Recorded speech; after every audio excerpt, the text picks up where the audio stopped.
Bonsoir, toute l'équipe est à vos côtés en cette veille du 8 mai. Jeanne et Paul vont vous accueillir et vous mettre en confiance au 39-21 avec toute la gentillesse et la bonne humeur qui les caractérise. Philippe Chartier qui est aux commandes également de l'émission en régie et moi qui suis tout à votre écoute pendant ces 2 heures de direct sur Europe 1. Alors n'hésitez pas à m'appeler si vous souhaitez me parler de vous au 39-21. Vous pouvez également vous manifester en m'envoyant vos mails sur le site europe1.fr ainsi que vos SMS au 7 39 21. Et n'oubliez pas de commencer les SMS par le mot nuit. Europe 1. Caroline Dublanche. Bonsoir Marika. Bonsoir. Bonsoir. Voilà, je m'appelle Marika, j'ai 33 ans et j'ai une sœur de 31 ans Oui. qui est hospitalisée en clinique, je dirais de repos psychiatrique Oui. depuis plus de 4 mois, depuis janvier, et pour bipolarité. Oui. C'est la première fois qu'elle est hospitalisée ou aussi longuement ? Aussi longuement non, mais déjà hospitalisée oui.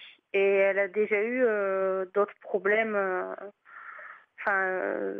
Dans dépression, phase maniaque, etc. Donc, c'est pour ça que là, elle est depuis un long moment à la clinique, mais le problème, c'est que, un exemple tout bête, quand son psychiatre qui la suit, titulaire, part, par exemple, en vacances ou en week-end, elle se scarifie. Ah oui. Oui. Donc, encore maintenant. Même en étant hospitalisée. Même en étant hospitalisée, d'ailleurs, on se demande comment elle fait. J'allais demander, oui, mais bon, on trouve toujours quelque chose pour le faire. Oui, si on a dû lui enlever tous les objets contondants, mais malgré tout, on peut trouver. Bon, c'est-à-dire que ça ne la met pas en danger, certainement. Elle n'a pas d'objet très coupant à sa disposition. Forcément, l'équipe est particulièrement attentive et surtout dans ces services-là. Mais elle manifeste qu'elle souffre, que cette séparation lui pèse. Mais vous savez, de toute façon, les équipes le savent, hein, et on parle des ponts là, mais c'est vrai que cette période de l'année où il y a des ponts et des coupures comme ça, donc des longues séparations, pour beaucoup de personnes, c'est difficile à vivre hein, parce que tous leurs repères habituels changent. Et là, en l'occurrence, c'est son médecin qui n'est plus là et ça la perturbe. Le souci, apparemment, elle a eu apparemment une vie, elle a eu des problèmes dont elle ne m'a pas forcément parlé à moi qui suis sa sœur aînée ni à ma sœur, à mon autre sœur cadette. Donc, parce qu'on a une grosse différence d'âge avec la dernière, on a 10 ans de différence. Oui. Et quand donc le psychiatre a voulu le rencontrer, donc ma sœur et mes parents, parce qu'apparemment mes parents entraient dans le problème de bipolarité et du fait qu'elle se sentait mal, etc. Et le psychiatre s'est permis de dire à ma mère qu'elle était toxique. Ah bon? Parce que ma mère a très mal pris, parce que ma mère est très malade aussi. Oui. Est très malade aussi. Oui, puis on dit pas les choses de cette façon-là, normalement. C'est vraiment les propos qu'il a utilisés? Ah oui, ma mère, si elle dit ça, c'est que c'est vrai. Il n'y a pas, jamais, je ne mets pas en doute. Oui, elle peut pas l'inventer, vraiment. Et du coup, elle a dit, puisque c'est comme ça, puisque je suis toxique, elle ne me verra plus. Donc ma mère ne va plus la voir. C'est idiot. Oui, c'est absurde. Donc finalement, ça a l'effet contraire peut-être. Enfin, c'est évidemment, on ne peut que se braquer quand on tient ce genre de propos. C'est très culpabilisant. Or, le but, c'est quand même de travailler avec les proches pour peut-être essayer d'améliorer la relation. En tout cas, pas de les braquer comme ça. Surtout s'il fait la démarche de les recevoir. Moi, j'avais plus de nouvelles d'elle et j'en ai eu depuis peu par ma mère parce qu'en fait. Le propriétaire de son appartement est venu sonner à sa porte un matin, à la porte de mes parents, pour leur dire que il venait réclamer l'argent des loyers parce qu'elle payait plus son loyer, etc. Et qu'elle faisait plus En fait, elle fait n'importe quoi. Elle sait plus gérer ses finances, elle sait plus se gérer, je veux dire, psychologiquement. Donc, on est en train de se demander si une curatelle serait pas nécessaire parce que à la limite, étant débarrassée du problème financier, elle pourrait se concentrer sur son problème psy et et du coup, ça Oui, irait mieux. ça peut être envisagé. C'est-à-dire qu'en ce moment, elle ne peut pas régler. Elle se braque parce qu'elle elle s'engage vis-à-vis de moi à verser une certaine somme au propriétaire parce que j'ai joué les intermédiaires avec lui à une de ses permissions. Oui. Et elle l'a pas fait. Donc moi, elle m'a mise en position en défaut, en porte-à-faux vis-à-vis du propriétaire. Bon, il m'en veut pas, hein, parce que bon. Mais une curatelle, alors attendez, une curatelle, ça peut se lever. Tutelle, curatelle, je ne suis pas trop au courant. Ben voilà, c'est ce qu'il faut savoir. Mais apparemment, je crois, c'est peut-être, il faudrait vraiment vous renseigner sur ce point-là et lui dire que ça serait provisoire. C'est-à-dire. Ah mais elle veut plus me parler, hein. Moi, c'est terminé, hein. Parce que elle a vu que je voulais reprendre les choses en main. Depuis cette histoire quand vous lui avez dit que vous alliez vous occuper des loyers impayés. Des loyers oui, impayés, mais en même temps, ou alors il faudrait à ce moment-là voir avec l'assistante sociale du service pour qu'elle puisse être. Là, elle m'a dit qu'elle allait prendre les choses en main, en fait. L'assistante sociale ? Oui. Oui, c'est ça. C'est-à-dire que vous serez pas vous en première ligne et en même temps, elle est neutre dans l'histoire et elle va lui expliquer que si elle continue à ne pas payer ses loyers, enfin, elle va se mettre en difficulté. Et il est pas question que quand elle sorte du service, elle se retrouve à la porte. Donc, mais de toute façon, le propriétaire, le médecin, pas le médecin, mais l'assistante sociale a eu le propriétaire au téléphone et il lui a dit que dès que c'était réglé, le problème, il cassait le bail. Oui. Il cassait le bail parce qu'il voulait plus d'elle, parce que ça posait trop de problèmes, qu'il en voulait plus et que donc du coup, même si elle sort, elle se retrouve à la rue, quoi, parce que du coup, elle n'a pas voulu nous écouter. Et moi, ce qui m'a choquée aussi, c'est que la clinique la laisse sortir en permission avec une voiture qui n'est pas la sienne, sans les papiers du véhicule, sous traitement quand même assez fort parce que elle est quand même sous traitement pour bipolarité, elle est sédatée avec des anxiolytiques, etc. Oui, il vaudrait mieux qu'elle ne conduise pas. Et moi, je leur ai dit ils le savent que c'est elle qui prend le volant, que personne ne vient la chercher. Ah oui, ils le savent. Ça m'a choquée parce que moi j'ai été. Et qu'est-ce qu'ils en disent ? Eux, ils disent que le médecin a dit que c'était déconseillé, mais que c'était le choix des patients. Voilà. Oui, d'accord, mais enfin, s'il crée un accident, déjà pour eux et pour les personnes en face. Au nom de mon papa, donc s'il arrive un accident, c'est mon papa qui sera mis en cause, quoi. En partie, vu que. Parce que mon papa a des problèmes cardiaques, ma maman a des gros problèmes psy, donc elle est suivie par un psychiatre. Mais alors donc à ce moment-là, peut-être qu'il faut prendre des mesures plus fermes et en disant qu'il n'est pas question que quelqu'un viendra la chercher pour ses sorties, mais que étant donné actuellement le traitement qu'elle prend, que les médecins déconseillent la conduite, que votre père récupère, c'est pas possible de la laisser conduire sa voiture. Il a essayé d'aller la rechercher, la voiture. Donc en présentant son permis de conduire, la carte grise à son nom, les papiers d'assurance, etc. Et la cadre de santé de la clinique lui a refusé de reprendre le véhicule. Ah ben, dites-moi. Alors, elle a dit, en plus, donc, comme mes parents commençaient à s'énerver un petit peu... Bon, alors ça faisait peut-être suite aussi au moment où, évidemment, votre mère est partie très fâchée de cet entretien et on peut comprendre avec ce psychiatre qui dit qu'elle est une mère toxique. Il y a peut-être eu un enchaînement comme ça aussi. C'est vrai qu'on a eu une enfance pas facile parce que ma mère était pas bien, mais... Mais peu importe, on sait que maintenant, enfin, peu importe, pas que vous ayez eu une enfance difficile, hein, bien évidemment. Mais quelle que soit l'enfance que vous avez eue, le lien que vous avez eu avec votre mère, on ne balance pas comme ça, on ne culpabilise pas d'emblée les parents et en particulier la mère. C'est contre-productif. Oui. Tout le monde va se braquer et soit on considère qu'effectivement la famille, dans un premier temps, comme on ne sait pas les liens qu'il peut y avoir, il vaut mieux interdire les visites. Ça se fait. C'est une façon de mettre la personne un peu dans une bulle, parfois contre sa volonté d'ailleurs, mais c'est une façon, comme on ne sait pas les liens qu'il peut y avoir et que parfois certaines visites peuvent être plus destructrices qu'apporter du bon. Bon, Mhm. comme on ne sait pas, on interdit. Et puis après, on élargit au fur et à mesure.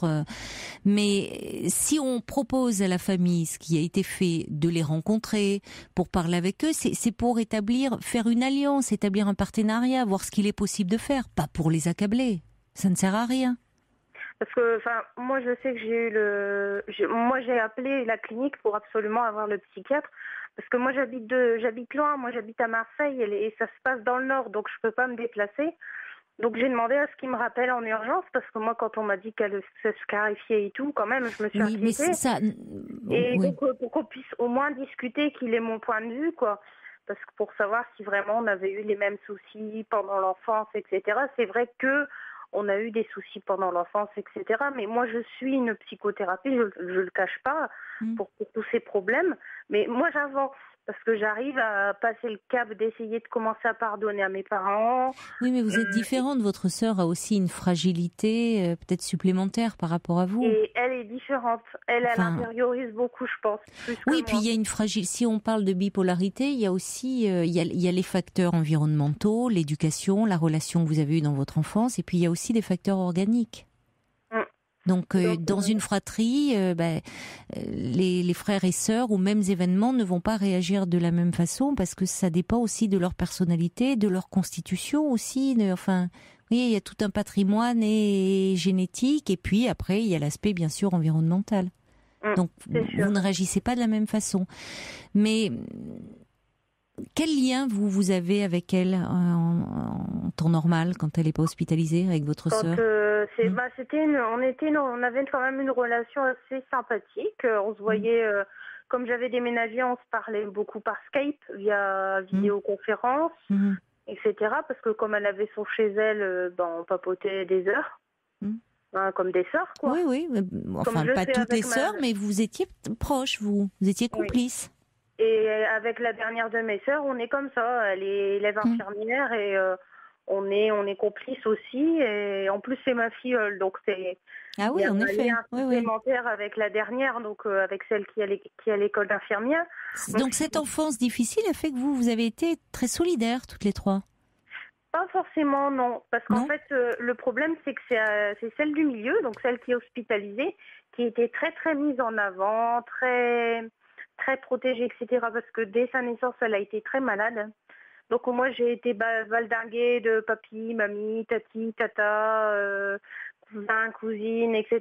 J'étais un peu mise de côté. J'étais un peu le chat noir de la maison. Donc c'est moi, je vais dire entre guillemets, qui en ai pris le plus le plein les dents. Et je travaille seulement maintenant avec un psy parce que il faut que je m'en débarrasse ou que j'arrive à vivre avec. Mm. Mais elle, avec elle, quand on était petite, ma mère elle me disait, t'es toujours derrière toi, toujours à rester, à coller à toi, vouloir être avec toi, vouloir jouer avec toi, etc. C'est parce qu'on a 1 an et demi, 2 ans de différence d'âge, donc Mm. on est proches, c'est en âge, donc forcément, on a les mêmes centres d'intérêt, etc. Mm. Mais bon, le problème, c'est qu'elle a Là, vous ne l'avez pas vue. Vous êtes allé la voir là Ah non, durant mais ces moi, je 4 peux mois? pas remonter, je Non, peux vous ne pas pouvez pas. remonter. Oui, donc ça complique le lien. C'est difficile par téléphone. Vous la verriez, ça serait certainement différent. Mais pour le moment, il faut qu'elle se rétablisse. J'ai mon autre sœur qui est allée la voir et elle est revenue, elle était choquée. Pourtant, elle est élève infirmière en deuxième année, fin de deuxième Ah année. oui, mais bon, c'est sa sœur. Qu'est-ce qui l'a Et choqué dans les scarifications. Non, mais Et bon, parce que c'est le côté apparent, c'est le côté visible, c'est pas forcément ce qui est le plus Et le préoccupant. fait Hein. qu'elle soit complètement abattue. Elle a dit, c'est Hmm. pas la Céline, enfin, voilà, je vais te donner son prénom, mais bon, c'est pas la sœur qu'on connaît, quoi. C'est Hmm. pas celle Oui, mais que. parce qu'elle est dans une phase comme ça. Elle est dans une phase de dépression sévère là. Donc, elle dit, c'est pas celle qu'on connaît. Et du coup, elle est revenue très en colère contre mes parents. Et justement, à ce moment-là, j'étais au téléphone avec ma mère. Et j'ai entendu mon autre sœur rentrer en hurlant sur mes parents, etc. Du coup, j'ai dit à ma mère, je raccroche, j'appelle mon autre sœur. Je vais essayer de la calmer. Je dis, et puis elle viendra s'excuser, etc. Et entre deux, cette sœur-là est venue passer une semaine chez moi ici à Marseille, il n'y a pas longtemps. Donc j'ai pu discuter avec elle, etc. et faire le point. Et du coup, elle est rentrée chez mes parents, beaucoup plus calme. Elle s'est excusée pour son comportement vis-à-vis de mes parents, etc. Vous faites Et le les choses... lien, vous, hein? Vous faites le Et oui, lien oui, entre tout le monde, là. Oui, et le psy me dit attention à vous, Oui, attention à vos limites. oui, Il dit oui, parce que oui. vous allez mieux, mais c'est pas une raison non plus pour vous remettre en danger. Oui, c'est ce Il que m'a dit. j'allais dire, parce que ça fragilise tout le monde, hein, Du coup, il m'a remis sous l'os- traitement. Alors que Hmm. je n'avais plus rien, il m'a remis sous traitement. Oui, mais bon, par Bah, faire un nouvelle peu de cause maladie. prévention. Oui, oui, il vaut parfois mieux prévenir hein, que guérir, comme on dit. Mais évidemment, ça, votre sœur étant hospitalisée, ça fragilise tout le monde, ça fait remonter à la surface ce Toutes les vécu rancœurs. difficile, toutes les rancœurs. Et vous pouvez pas tout gérer comme Non. ça à distance, parce que finalement, tout le monde vient se confier auprès de vous. Vos parents, votre mère qui était très mal après cet entretien avec le psychiatre, votre sœur que vous avez essayé de calmer, et vous pouvez pas prendre en charge toute la famille. Ou alors à ce Ah non. moment-là, ça voudrait dire qu'on proposerait une thérapie familiale. Et pourquoi pas? Mais donc J'ai vous dit seriez à ma maman. associés, mais vous ne seriez pas vous apporter comme vous le faites vos parents, vos sœurs. Bah, Parce moi, je que l'ai proposé au psychiatre quand je hmm. l'ai eu au téléphone. Je dis est-ce qu'il serait pas Oui, mais possible, à enfin la déjà limite, s'il de dit que voir votre mère est séparément tout le toxique. monde, de voir séparément tout le monde. Ah non, non, Essayer de rentrer en contact avec le psy de ma mère, par exemple, ah aussi. non, non, mais là vous lui en demandez beaucoup. Enfin, je sais pas ce qu'il vous a dit, mais Enfin, non. j'ai proposé, oui, mais il m'a dit non, ça va faire trop. Il dit, C'est normal, oui, oui, non, non, lui, il s'occupe, il c'est le s'occupe de ma médecin sœur. référent de votre sœur. Il ne peut pas voir toute la famille individuellement. Et vous savez bien qu'en général, justement, un médecin qui suit un des membres de la famille ne suit pas les autres. Hein. Non, non, ça je Parce sais, que je sais. justement, ça crée des interférences. Il peut plus après être dans l'écoute et dans une certaine neutralité par rapport à cette personne-là. S'il écoute les parents, les sœurs, les grands, c'est pas possible ça. Donc Oui, oui, soit oui, je effectivement sais. il y a une thérapie familiale et on écoute tout le monde, mais tout le monde se parle et entend ce que les autres disent, mais pas individuellement. Là, Là, pour le moment, ça outrepasse son rôle. vu le climat actuel, une thérapie familiale, ce sera Oui, impossible. je pense, vu ce que vous décrivez. Bon, pour le moment, il faut vous faites vous de votre côté. Votre sœur, elle est prise en charge. Même là, elle est, elle dans ce service, elle est. C'est pas parce que c'est pas parce qu'elle se scarifie qu'elle est en danger. C'est quelque chose qu'elle exprime à des moments bien précis. Ça veut dire aussi qu'elle a une relation très forte avec ce psychiatre. Oui. Bon, donc, voyez, ça, il faut pas que souvent l'entourage se focalise beaucoup sur les scarifications, ça fait peur. C'est pas là où il y a une notion de dangerosité, hein, avec des scarifications. C'est on inscrit sur Non. le corps des choses qu'on n'arrive pas encore à bien dire, qui parlent aussi de la séparation, de la difficulté de la séparation. Bon, mais pour autant, ça met pas en jeu sa sécurité. Vraiment. Non, non, non, non, il la Donc il surveille faut que vraiment il faut que de vous vous près. rassuriez là-dessus. Ce que vous pouvez faire, c'est alors ça ne vous empêche pas d'appeler le psychiatre, mais c'est vrai que s'il est trop sollicité par toute la famille, ça risque de ne pas le mettre de meilleure bonne humeur humeur. vis-à-vis de vous. Voilà, de vous, enfin des membres de votre famille, parce que il peut même en tirer un constat en disant oh là là, qu'est-ce que c'est que cette famille qui intervient tous les jours. Il a un nombre de patients dont il doit s'occuper. Il peut pas s'occuper de toute la famille, de chacun. Ouais. Donc, vous pouvez peut-être, si vous avez, vous, pour confirmer un climat familial, puisque vous-même vous êtes en thérapie, et puis pour dire, voilà, je tenais, je ne peux malheureusement pas me déplacer voir ma sœur, mais il me paraissait important de vous dire qu'effectivement, on a grandi dans ce contexte-là, en étant, si vous pouvez être assez synthétique, et peut-être appeler l'assistante sociale, faire le point avec elle, parce que elle sera un tiers beaucoup plus neutre, comme je vous le disais, pour s'occuper des problèmes de loyer, pour s'occuper de façon concrète, de façon à ce que votre sœur ne se retrouve pas trop en difficulté. Parce que dans cet état-là, elle peut pas gérer ça. Non, non, non, c'est pour ça.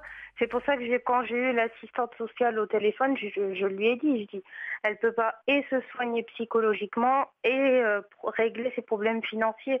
Ça fait trop de choses pour elle et du coup, ça doit tourner et c'est pas bon non plus pour elle. Et elle était d'accord avec moi à ce niveau-là. Donc c'est vrai que on essaye. Enfin, moi j'appelle, mais j'appelle pas tous les jours. Parce qu'il y a ma mère et mon père qui appellent tous les jours parce que eux, eux, ils ont peur parce que vu que ma sœur a fait signer la caution pour l'appartement sans que ma mère sache que c'est une caution, parce qu'elle a été maligne sur ce coup-là, ma mère a peur de se faire saisir ses meubles, etc. Oui, mais c'est pour ça, je pense que vraiment par rapport à cette situation, mais elle appelle tous les jours qui? La clinique. Oui, donc, mais c'est pour ça. Là, vous allez finir, et il va finir par se faire prendre en grippe. Donc la clinique, donc c'est parce que la clinique, il faut comprendre. Oui, mais il faut comprendre aussi que si toutes les familles, et il y a souvent beaucoup d'angoisse quand il y a une personne hospitalisée, mais appeler comme ça tous les jours, systématiquement, pour régler en plus des choses qui, pour le coup, ne relèvent pas directement quand même de la prise en charge médicale, même si c'est très important de s'en occuper. Mais à ce moment-là, soit on demande un rendez-vous avec l'assistante sociale en expliquant les choses, en lui demandant des explications pour la mise sous curatelle, la mise sous tutelle, et on fait les démarches qui s'imposent dans ces cas-là. Mais vous voyez, il ne faut pas que ça tourne non plus où l'équipe va se sentir oppressée et risque de vous prendre en grippe. Oui, c'est sûr.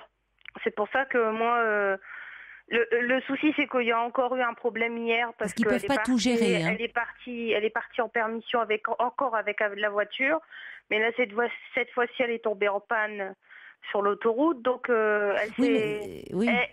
Et du coup, elle dit à mon père, je veux pas dépendre de vous, ne vous occupez plus de moi, je veux plus rien avoir à faire avec vous. Oui, mais à ce moment-là, cette voiture, faut la lui retirer. Enfin, s'il y a danger en plus quand elle conduit, il faut que quelqu'un la lui retire. Il faut que ça puisse être entendu. Et la première chose qu'elle fait quand elle a un problème comme ça, en disant je ne veux plus qu'on s'occupe de moi, laissez-moi tranquille, mes parents, elle les appelle.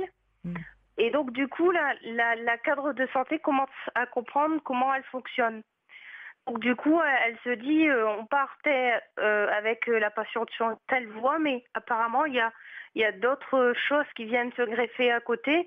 Donc du coup, la voiture de toute façon, elle est foutue, donc elle va aller à la casse. Mais le problème de la voiture est réglé, mais le souci, c'est que le cadre de santé a bien compris que ma sœur jouait, elle n'est pas mature.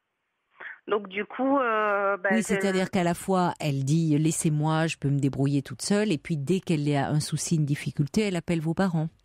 Voilà. Elle a besoin d'eux, elle est très dépendante d'eux, et elle leur en veut peut-être d'être restée aussi dépendante. Bon, écoutez, ça c'est l'équipe, ça va travailler avec elle, mais c'est vrai que sur ce plan-là, faire en sorte qu'elle aille mieux. De toute façon, elle est en sécurité, c'est ce qui est important. Mais c'est vrai que, bon, comme vous dites, tout ce qui est les problèmes là, l'assistante sociale pourra vous indiquer, parce que ce sont des situations qu'ils connaissent très bien. Quand les patients sont hospitalisés pendant des mois, quand ils ne sont plus en état de gérer leurs affaires administratives, leurs comptes, il y a des démarches qui peuvent être mises en place. Mais à un moment, si vous voulez, il faut être dans le concret, c'est-à-dire appeler une fois, prendre un rendez-vous et voir ce qu'il en est, et puis faire les démarches nécessaires. Oui, moi ce que je pensais faire, c'est faire une lettre à l'assistante sociale en lui expliquant ce qui se passe. Et puis laissez vos parents aussi peut-être un peu faire. Et puis laisser mon papa gérer la situation, parce que ma mère n'est pas capable en ce moment. Elle n'est pas capable en ce moment, mais si votre père le peut, peut le faire. Bon, alors laissez votre père aussi. Et pas lui, je veux dire pas elle, parce que même le psychiatre qui suit ma mère voulait la mettre en maison de repos parce qu'elle était vraiment à bout de nerfs, à bout complètement. D'accord, votre mère, qu'elle ne s'occupe pas de tout ça, mais votre père, il faut que vous appuyiez aussi sur quelqu'un, parce que moi je rejoins aussi ce que vous dit le psychiatre qui vous suit, c'est que vous pouvez pas prendre en charge tout le monde, il faut pas que ça vous fragilise trop. Bah oui, moi c'est ce que mon meilleur ami comprend pas, parce que il me dit il te parle pas pendant des mois et des mois. Mes parents, c'est vrai, en plus ils m'ont pas parlé pendant des mois. Et là, comme par hasard, parce qu'ils ont des énormes problèmes avec ta sœur, ils t'appellent, c'est la catastrophe, il faut que tu règles tout. Oui, etc. mais pas par hasard, certainement. Il doit y avoir un moment que vous portez un peu tout le monde. Quand il y a un problème, on se tourne vers vous. Vous êtes considérée comme celle qui est peut-être la plus solide. Alors du coup, il dit fais gaffe à toi, qui me fait. Mais aussi bien votre ami que votre médecin, ils ont raison. Non, je comprends, et c'est très louable, et c'est tout à votre honneur de vouloir vous occuper de votre sœur, de vos parents, de votre mère que vous sentez assez démunie. Mais il faut sentir aussi vos limites. C'est-à-dire, vous pouvez très bien vous en occuper en déléguant. C'est aussi vous occuper d'eux. C'est-à-dire écrire une lettre à l'assistante sociale, expliquer la situation, c'est vous occuper vraiment d'eux. Et vous laisser à ce moment-là les personnes compétentes, les professionnels après faire leur travail. Ouais. Et c'est pas parce que vous n'êtes pas présente, c'est pas parce que vous n'êtes pas présente physiquement que vous ne pouvez pas vous aider considérablement. Et on aide aussi en relayant, en déléguant à d'autres personnes et en plus des personnes compétentes. Donc vous faites bien les choses. Et après, ça vous permet vous aussi de pas trop porter, parce que le but c'est pas que vous vous fragilisiez vous. Hein. Oui, du coup le psy, je le voyais une fois par mois parce que ça allait mieux. Et vous le voyez un petit peu plus. Là du coup il a remis la fréquence à une fois tous les 15 jours. Et il m'a dit on va faire. C'est pour ça. Donc c'est pour ça il faut quand même, voyez, faire attention à vous dans cette histoire. Vous avez fait déjà beaucoup, hein, Marika, vraiment. Oui, je sais. C'est ce qu'il faut vous dire. Voilà, vous faites beaucoup et après elle est dans un service où il y a des personnes qui vont prendre le relais et qui eux sont non seulement habitués à faire ce genre de choses, mais en plus il n'y a pas toutes ces implications affectives qui créent de la tension, de l'agressivité. C'est pas la même chose si une assistante sociale propose en disant, compte tenu de votre situation, une mise sous curatelle serait peut-être indiquée, que si c'est directement un membre de la famille avec qui on a l'impression qu'il cherche à prendre le pouvoir sur nous, on règle des comptes, enfin, vous voyez, c'est important de rester un peu à distance aussi. Voilà. Et de faire attention à vous. Je vais faire un petit courrier à l'assistante sociale et puis je resterai comme ça à distance. Et puis si elle a besoin de savoir des choses, je lui laisserai mes coordonnées sur la lettre. Et puis, exactement. Et vous faites déjà beaucoup. Et puis quelqu'un dit pour conclure, il y a aussi qui m'envoie un petit SMS en disant que vous pouvez aussi joindre le juge des tutelles au tribunal de votre commune, où là on vous expliquera de quoi il retourne. D'accord, j'en parlerai à mon papa demain alors. Dans ces cas-là. Oui. Laissez, si votre père est en mesure aussi de faire face, appuyez-vous sur lui aussi. Lui et ma sœur qui est élève infirmière. Très bien. Donc voilà, et c'est bien qu'il y ait chacun intervient à son niveau, mais ne portez pas tout toute seule. Bon courage, Marika, et prenez soin de vous. Beaucoup. Au revoir. Bonne soirée, au revoir. Un petit message de Ninon également pour Marika encore, pour dire que elle dit même si votre vie est compliquée, je vous sens malgré tout très solide, mais attention de pas prendre trop de choses en charge. Bonsoir Florence. Oui, bonsoir Caroline. Bonsoir. Oui. Alors on vous a retrouvé ce soir, on vous attend depuis vendredi. Plaisir, en tout cas, puis je vous appelle parce que vous savez, je vous écoute depuis votre tout début. Et alors ce soir, on a envie de vous offrir un petit cadeau. Voilà. Oh, c'est gentil alors, ça. Ne quittez pas, Caroline. C'est Jean-Louis. Ne quittez pas. C'est Jean-Louis le cadeau? Oui, ça va. Magnifique. Florence bonsoir Jean-Louis. Bonsoir, Florence a décidé que je devais vous interpréter quelque chose pour vous distraire. Oh, vraiment, ça tomberait très bien en plus si vous saviez. Eh bien, écoutez, alors donc je vais poser le combiné sur la table et je vais essayer de faire quelque chose. Mais pour nous distraire, pour nous faire plaisir. Oui. Vas-y, voilà. Rêver un impossible rêve, porter le chagrin des départs, brûler d'une possible fièvre, partir où personne ne part, aimer jusqu'à la déchirure, aimer même trop, même mal, tenter sans force et sans armure d'atteindre l'inaccessible étoile. Telle est ma quête, suivre l'étoile. Peu m'importe ma chance, peu m'importe le temps ou ma désespérance. Et puis lutter toujours, sans question ni repos, se damner pour l'or d'un mot d'amour. sais si je serais ce héros, mais mon cœur c'est tranquille et les villes s'éclabousseraient de bleu parce qu'un malheureux brûle encore, bien qu'ayant tout brûlé, brûle encore, même tôt, même mal, pour atteindre à s'en écarteler, pour atteindre l'inaccessible étoile. Bravo, alors dites-moi, pour une surprise. Ça, c'est une surprise, j'imagine. Caroline, voilà, Mais- on voulait vous offrir ce cadeau, mais je vous le passe, je vous le passe.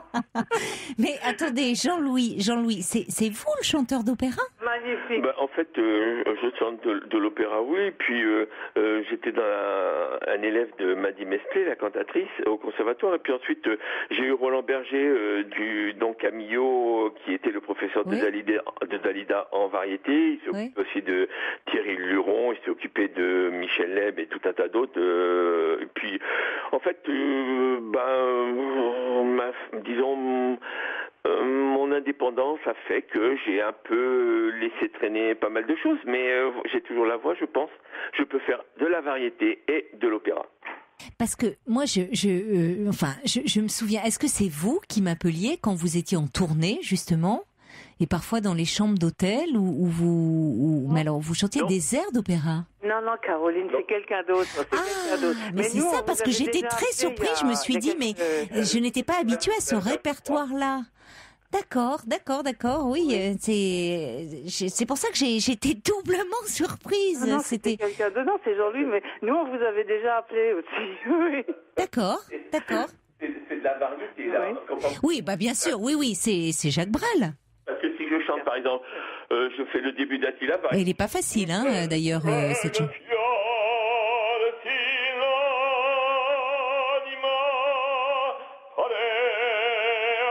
etc. Ça, c'est de l'opéra. Voilà. Effectivement. Oui, Caroline. Ben, vous devez pas vous ennuyer, Florence, avec. Tous les voisins reprennent en chœur. J'espère que vous êtes en pavillon. Non, mais la maison, on est à Bastille. nous. Ah, vous êtes à Bastille, Oui, oui. vous êtes dans un appartement. Ben, On est écoutez, derrière l'opéra. vous êtes place, voilà. Vous m'appelez de l'Opéra Bastille, en fait. Voilà, je Non, comprends non, mieux. non, On est en direct. Pas loin. Un petit duplex avec l'Opéra Bastille à 23h43 ce soir sur Europe 1. Dans les loges, en direct dans les loges. Ah oui, ah oui. Ah, il est parti, là, ça y est. Hein. Là, ça y est, Jean-Louis, on peut plus l'arrêter. Vous vous souvenez de la chanson du café? Try to remember the kind of September when life was slow and life so mellow. Ou so yellow, je ne sais plus trop, mais c'est quelque chose comme ça. Mais C'est magnifique, c'est c'est tout à fait ça, en tout cas. Ça donne Voilà. envie. Là, je vais m'en reprendre, la petit café. Et en Hein. plus, ça remonte. C'est Try to remember when life was so tender. On peut faire beaucoup de choses. Mais je vois, avec le bel organe que vous avez, on peut faire effectivement beaucoup de choses. Mais écoutez, merci pour cette Je ne vois pas de Florence. divine surprise. Merci Florence. Ah oui, merci. Je ne m'attendais pas à ce chanteur d'opéra-là, mais je suis néanmoins enchantée de cette surprise. Voilà, c'est doublement une surprise. Parce que c'est vrai que je disais dans les débuts de l'émission, et quand vous m'avez parlé de ça, je crois qu'il avait une voix, lui, de baryton. Enfin, c'était un monsieur qui appelait de temps en temps. Il est baryton. Ben oui, mais vous me dites que c'est pas lui. Alors moi, je peux pas savoir. Hein, je... Vous parliez de quelqu'un qui était dans un hôtel qui apparemment se déplaçait. Non, Oui, non, c'est quand il était en tournée. C'est pas ici. J'aurais pu croire, même si c'était pas le registre habituel. Non. Bon, alors qu'est-ce que vous faites tous les deux à part chanter, là, enfin, donner un récital dans votre appartement? Alors là, rien. Nous, ce soir, on est à 3 et on boit du champagne, en fait. Ah oui, d'accord. Il nous manque juste le champagne, mais je comprends mieux. Vous êtes bien partis, d'accord. Mais écoutez, c'est agréable en tout cas. Et Jean-Louis dit merci pour ce beau moment. Osiris dit c'est à tomber. Roxane vous dit bravo. Et Margaret dit c'est tellement beau qu'on voudrait qu'il recommence. Bah, une autre fois aussi. Voilà, une autre fois avec plaisir, une autre surprise. Voilà, parce que là il a replongé dans les coupes de champagne. Vous nous préviendrez, on prévoira, et que les auditeurs prévoient une petite coupe chez eux. Et puis ils auront le sentiment d'être à l'opéra. Ah ben voilà, tout à fait. Amusez-vous bien les amis. Et merci pour ce délicieux moment. Je vous embrasse. C'est nous qui vous remercions, Caroline. Merci. Merci. Bonne soirée. Amusez-vous bien. Je vous écoute, Caroline. Merci. Oui. Merci. Au revoir. Au revoir. Toutes vos confidences à Caroline Dublanche au 39 21. 39 21. 34 centimes la minute.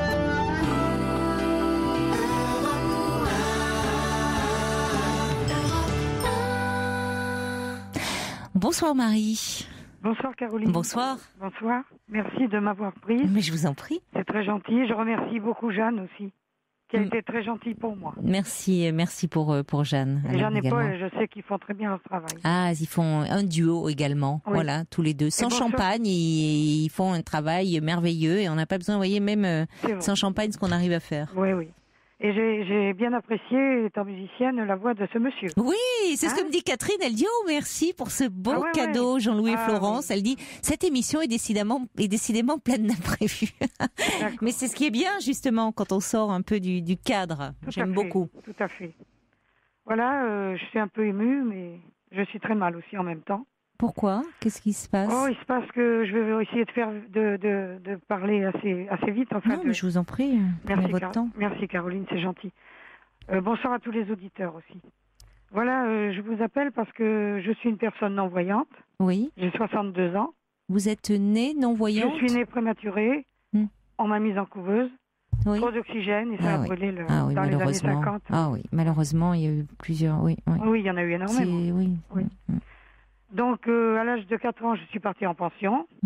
J'y suis restée jusqu'à l'âge de 19 ans, enfin 4 ans et demi, 19 ans et demi, chez des religieuses, où j'étais très maltraitée, d'ailleurs. Ah bon ? Ah oui, elles étaient mauvaises. Je ne vais pas vous raconter tout parce qu'on n'aurait pas le temps, c'est pas là. Mais j'ai été très maltraitée. C'était des religieuses à Bordeaux, très, pas gentilles du tout. Et je crois que dans d'autres villes, il y en a eu qui ont eu droit aussi. Et bon, après, je suis partie comme professeur de musique et organiste dans les Pyrénées-Atlantiques. Oui. Pendant 4 ans. Encore chez des sœurs, qui étaient... Ça allait mieux, là, parce que d'abord, j'étais une adulte. Vous étiez adulte, oui. Vous pouviez vous défendre. Oui, aussi, voilà. Et ça m'a forgé le caractère. Je me défends très souvent, d'ailleurs. Et à 4 ans, pourquoi vous êtes partie Mais parce que maman avait un autre enfant derrière, et puis elle était assez fatiguée. Le docteur... Sourdi à Nantes avait dit qu'il fallait que j'aille de bonne heure à l'école. Donc, et donc vous étiez en internat oui, il y avait, si petite. Il n'y avait pas d'école à La Rochelle. Donc moi je suis restée, je venais que pour Noël, pas que les grandes vacances. Oh là là, si petit. Ah non, ça déjà fait. On ne devrait plus faire. Enfin, j'espère qu'on ne fait plus de choses comme ça. Les enfants envoyés si petits. Je crois que maintenant ils vont dans des écoles normales. Oui, ça me fait penser, je ne sais pas si parfois vous écoutez le dimanche. Depuis au moins 13 ou 14 ans. Alors vous devez connaître Stéphane l'homme voilà. D'ailleurs, je ne sais pas, je l'embrasse s'il écoute, puisqu'il devait déménager, donc il est très occupé. C'est pour ça qu'on l'entend un petit peu moins. Mais il avait été placé à cet âge-là aussi, puisqu'il est non-voyant également, et il n'y avait pas d'institut, d'école spécialisée là où il était. Et donc, dès l'âge de 4 ans, effectivement, je crois qu'il avait été placé aussi. Oui. Ça a été très difficile parce qu'on était maltraités en plus. Alors, la séparation de mes parents que je ne supportais pas. Oui, et puis pour se retrouver dans un environnement hostile. 9 mois sur 12. Alors ça a laissé des séquelles, si on veut. Et vous aviez pu nouer des amitiés ? Parce que parfois, justement, quand il y a un environnement aussi... fait de violence et autres, il peut y avoir de la solidarité parmi les... Oui, mais quand je suis partie, on s'est tous séparés. Et bon, j'ai pas eu beaucoup d'amis. Non. Enfin, il y en a eu quelques-unes, et puis après, ça s'est estompé au fil de la vie.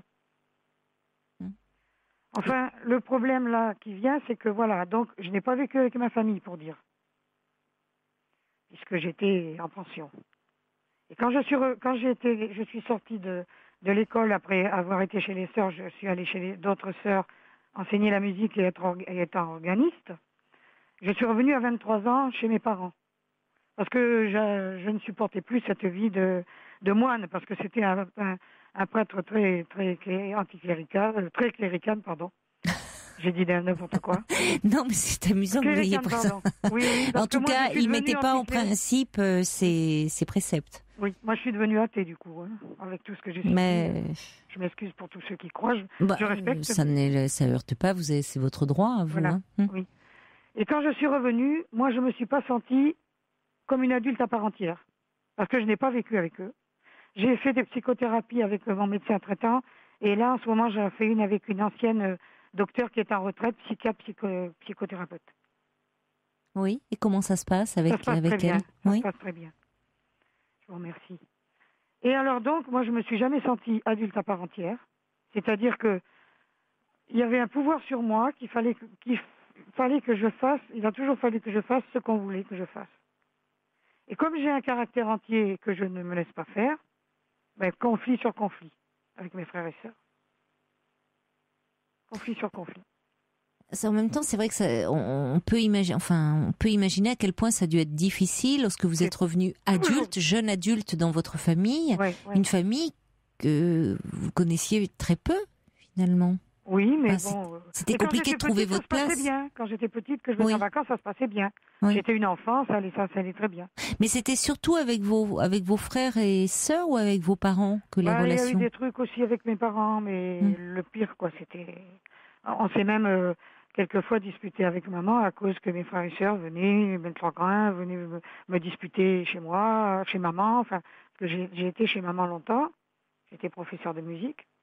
Je donnais des cours de piano. Oui. De guitare et de flûte avec, après dans les écoles, j'ai donné.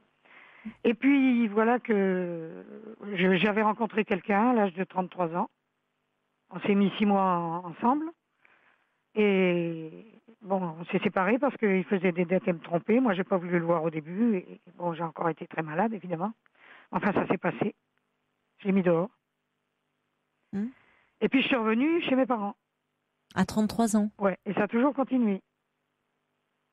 C'est-à-dire qu'aujourd'hui, vous vivez encore dans la maison familiale ? Non, aujourd'hui, je suis allée 5-6 ans chez des amis. Je suis partie de chez mes parents 5-6 ans chez des amis parce que je pouvais plus supporter, j'étais toujours en train de pleurer. J'allais voir mon médecin tous les 4 matins en dépression parce que avec mes frères et sœurs, ça gazait pas. Parce que vos frères et sœurs vivaient dans la maison familiale ? Non, ils étaient chez eux, mais ils venaient voir maman souvent. Ils étaient très présents ? Oui. Et qu'est-ce qui se passait avec vos frères et sœurs ? C'était vraiment avec tous ? Vous n'avez pas développé avec un ou une un lien mieux que plus... d'autres, mais quand il y a quelque chose, c'est tous contre moi, quoi. Et ça dure toujours aujourd'hui parce que là, je suis dans un centre, pour dire la vérité, je suis au centre Valentin-Oui, à Paris. Oui. Ils ont un comment ça s'appelle, un foyer logement.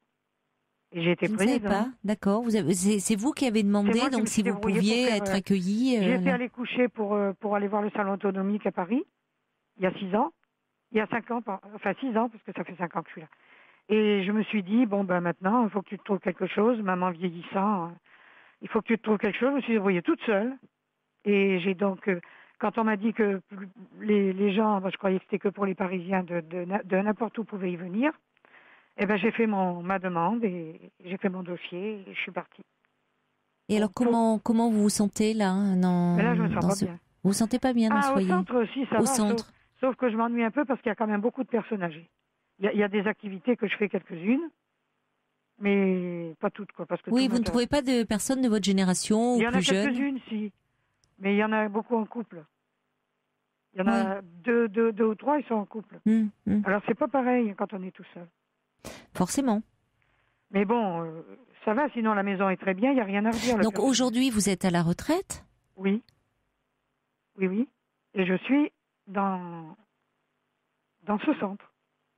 où vous pouvez quand même nouer des contacts avec avec d'autres personnes. Vous n'êtes pas isolé. Non, c'est pour ça que vous ne vouliez pas vous retrouver dans un appartement classique. Vous aviez peur d'être. Seule, mais certes, je n'en doute pas parce que sur le plan professionnel, vous êtes formidablement bien débrouillé. Merci. Mais sur le plan dans la rue, par contre, comme il n'y avait pas de cours de locomotion, quand moi j'ai quitté mon école en 71, ça se faisait pas. Et dans mon école, et après à La Rochelle, ça se faisait pas non plus. Et bon, mes parents avaient peur. Je ne suis jamais sortie seule. Ce qui fait que maintenant, c'est moi qui ai peur. Faut faire ça jeune. Quand vous sortez dans la rue, vous n'avez pas de chien avec vous? Non, parce qu'il faut savoir se déambuler seul. Je ne sais pas. Dans la rue. Quand on a un chien guide, il faut savoir déjà se déplacer seul. Oui, c'est incroyable. Dites-moi qu'avant 71, on n'apprenait pas, enfin, il n'y avait pas de cette aide-là. Il n'y en avait pas partout, hein. Non, mais je découvre ça avec vous. Et bon, maintenant, je me débrouille toute seule dans mon appartement, mais je me débrouille pas dans la rue seulement. Et c'est pas possible de reprendre, enfin, même maintenant, j'ai peur d'être dans la rue toute seule. Oui, je comprends. Je crois que je l'ai pas fait en tant qu'il fallait. Et si vous êtes accompagné, c'est différent. Là, ça va. Très bien. Et il y a justement dans le centre, ils ne proposent pas des personnes qui peuvent vous accompagner. On peut demander à la VH. Ah si, dans le centre, il y a 2 personnes qui sont accompagnatrices et qui nous emmènent pour les courses, le médical, les docteurs, le dentiste, le coiffeur. Il y a tout ce qu'il faut, hein, tout est prévu. Sauf si c'est très loin, quoi. Donc vous pouvez sortir quand même, les sorties peuvent être accompagnées. 2 ou 3 bénévoles qui nous emmènent nous promener, faire une marche. Voilà, j'allais demander, oui. Voilà. Et si vous vouliez plus, finalement, ça serait possible? Ça serait possible en moi me trouvant quelqu'un. Oui, d'accord. Voilà. Mais enfin, ça va, ça se passe pas mal. Mais où j'ai un problème, c'est avec ma famille. Qu'est-ce qui se passe avec votre famille? Eh bien, il se passe que, comme ça a toujours été, il y a eu des réflexions de part et d'autre. Moi aussi, j'en ai fait, bien sûr. Il ne faut pas se voiler la face. Il se passe que là, j'ai un frère qui est très malade, il a la sclérose en plaques. Oui. Et il a voulu s'acheter une baignoire. S'acheter une douche, pardon, pour se faire casser sa baignoire. Et s'acheter une douche parce qu'il ne peut plus monter dans sa baignoire. Excusez-moi, je suis émue. Mais je comprends. Attendez, il n'y a aucun souci, Marie. Merci. Et alors, moi, on m'a demandé 3 000 €. Pourquoi vous demande 3 000 € parce que j'en ai un peu plus qu'eux, c'est tout. Et il y a eu quand même une certaine jalousie par rapport, bien qu'ils se disent que non, à ce qui s'est passé avec mes parents, ce que maman faisait pour moi, elle en faisait aussi autant à eux d'une autre façon. Mais quand je venais pour les vacances, mon frère le plus jeune, il me foutait des coups de pied parce qu'il n'était plus du tout le petit. Enfin, il y a eu beaucoup de choses comme ça. Oui, c'était compliqué de trouver votre place dans cette fratrie puisque vous étiez partie 9 mois sur 12. Oui. Et après, je ne me suis pas retrouvée comme une adulte à part entière. Il aurait fallu que je fasse toujours ce qu'on veut. Et moi, c'est vrai que j'ai un caractère très fort. Je ne voulais pas. Vous voulez dire qu'on vous laissait toujours dans une place d'enfant? Dans la façon dont on me parlait, il fallait que je fasse ce qu'on voulait. Il fallait que je dise ce que je disais. Comment vous expliquez ça? Parce que c'est lié à votre handicap? On ne vous considérait pas comme quelqu'un qui pouvait... Moi, j'ai toujours pensé, et je ne suis pas la seule, parce que j'en connais beaucoup de non-voyants qui c'est arrivé. Que l'on infantilise au sein de la famille. Oui. Alors, j'avais pas le droit de dire non, de dire ce que je pensais. J'étais toujours, alors comme j'étais un peu rebelle, même un peu beaucoup, c'était une autodéfense que j'ai eue certainement de la pension, ça. Vous dites, vous avez aussi développé en contrepartie une volonté, vous êtes certainement quelqu'un d'une détermination, enfin on le sent bien, il a fallu... Le pendant de tout ça, ça a été aussi de développer une force de caractère. J'en ai une très grosse à cause de ça, mais alors voilà... C'est mon autodéfense, je me rebelle vite et quand je veux pas, je veux pas. Oui, mais vous avez le droit de ne pas vouloir après tout. Alors le sujet qui m'amène aujourd'hui, c'est que pour en revenir à ce que je vous disais. Oui, cette histoire d'argent où donc les frères et sœurs disent que vous devez aider. J'ai un frère c'est mon frère qui est malade qui m'a demandé ça. J'ai refusé. Mais quel est le coût 3 000 €. Mais pourquoi ça devrait être vous qui payez tout? Parce que j'ai un peu d'argent de côté, j'ai quand même de l'argent. D'accord, mais à ce moment-là, ils demandent aussi aux autres. Non. Les autres peuvent aussi en avoir, il n'y a pas de raison que ça... On me l'a demandé à moi. Comme à chaque fois. Et j'ai eu toujours des réflexions sur l'argent que j'avais. Par exemple, ce frère m'a dit un jour, au sein d'un repas, toi tu touches de l'argent que je touche pas. c'était ma pension d'invalidité. Oui, J'aurais vous lui avez pas préféré. dit que vous auriez peut-être préféré voir? Ah, j'ai été sciée. C'est quand même Et incroyable je ne lui ai de... jamais pardonné, ça fait 3 ans, ça fait... Oui, 12 mais c'est ou 13 mesquin. ans. Enfin, il y a un côté très mesquin. Vous Ouais. préféreriez ne pas toucher la pension Alors, d'invalidité il m'avait et... dit ça, parce que soi-disant, que quand on est allé manger chez mon neveu, qu'il y avait du monde, c'était un repas de famille, j'avais demandé à maman d'aller... j'avais dit, parce que mon papa ne pouvait plus bien marcher. On va continuer, vous allez continuer à me parler je ne de pas ça. trop de temps. Mais après le journal, on peut Oui. s'accorder un peu de temps encore, Marie. Donc ne raccrochez pas et je vous dis à tout de suite.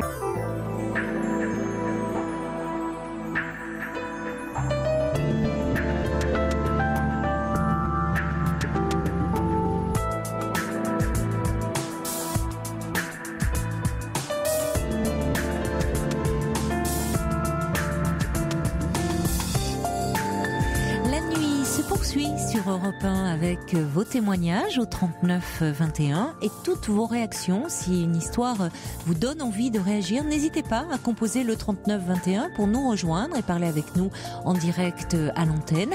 Vous pouvez aussi vous manifester par mail sur le site europe1.fr ou par SMS au 7 39 21 en commençant votre message par le mot nuit. Nous allons retrouver Marie. Marie, vous avez 62 ans, vous êtes non-voyante et ça ne s'est jamais très bien passé dans votre famille. Lorsque vous aviez 4 ans, vous avez été placée dans une institution qui accueillait donc les enfants avec un handicap et vous reveniez dans votre famille, disons 9 mois sur 12. Aujourd'hui... Non, 12 mois sur 12... J'ai dit 9 mois sur 12 ? Qu'est-ce que j'ai dit ? 3 mois sur 12, j'avais 9 mois en pension et... Oui, alors oui, je me suis trompée. Voilà, c'était 9 mois en pension et 3 mois dans la famille. Vous avez raison de rectifier. Et je suis toujours brouillée avec les chiffres, vous savez, moi, Marie. Et là, vous êtes à nouveau, en difficulté parce qu'un de vos frères est malade et doit faire des aménagements dans sa salle de bain, changer sa baignoire en douche et ça coûte 3 000 €. Et c'est à vous que l'on demande au prétexte que vous avez de l'argent parce que vous avez une pension d'invalidité. Ce qui est quand même un comble parce que vous roulez pas sur l'or parce que vous avez une pension d'invalidité. Non, mais la pension, elle monte à combien, la pension ? La compensatrice, elle monte à 800 et quelques euros. Bon. Alors, si vous avez mis de l'argent de côté, c'est peut-être aussi en vous saignant aux 80 pour mettre cet argent de côté. C'est-à-dire que j'ai pu mettre de côté, mes parents m'ont aidé à mettre de côté. Oui, mais ça vous a demandé des efforts quand on met de l'argent de côté. Ça veut dire qu'on sacrifie sur d'autres plans aussi. Donc c'est quand même énorme qu'on vous demande parce que finalement comme si vous étiez la privilégiée de la famille. Qu'est-ce qu'on vous fait payer là ? Peut-être un peu de ça. Peut-être que vos frères et sœurs, il y a une forme de jalousie, vous font payer le fait que votre mère vous a aidé, vous étiez très proches et c'est peut-être ça qui jalouse, mais c'est pas une raison pour aujourd'hui vous demander comme ça de mettre l'argent à la poche. J'ai des réactions qui arrive. Il y a quelqu'un qui dit vous pouvez dire à votre frère qu'il doit faire une demande de dossier à la MDPH de sa région, qui alloue aussi des sommes d'argent selon le taux d'invalidité et qui dit surtout c'est pas à vous madame de payer les frais pour les travaux, votre frère peut se faire aider de son côté et puis comme dit Christelle, s'ils envient votre situation entre guillemets, vous leur dites prenez ma place, prenez mon handicap Oui, mais il va avoir le sien, malheureusement, lui, il a le sien. Bien sûr, et c'est évidemment triste pour lui. Non, mais évidemment. Je comprends Christelle, oui. Mais malheureusement, lui est malade. Mais s'il y avait encore une solidarité familiale en disant on va t'aider et en plus peut-être des aides que tu pourrais obtenir, on va les uns et les autres t'aider en fonction de nos moyens.